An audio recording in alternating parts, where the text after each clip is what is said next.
Екінші дүниежүзілік соғыстың ұрыс майданы әр жерлерде жүріп жатты. Европада, Атлантикада, Африкада, Азияда, Шығыс Европада, Тынық мұхитында. 1940 жылы көктемде Гитлер батыс майданда шабуылды бастады.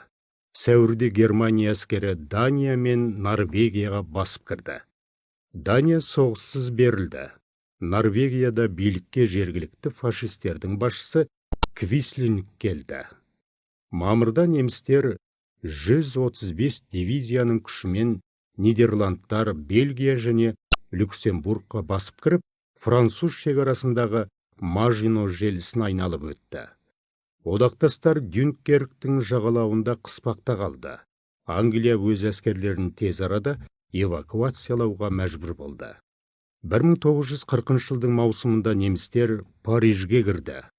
1940 жылдың күзінде Италия Грецияға шабуыл жасады.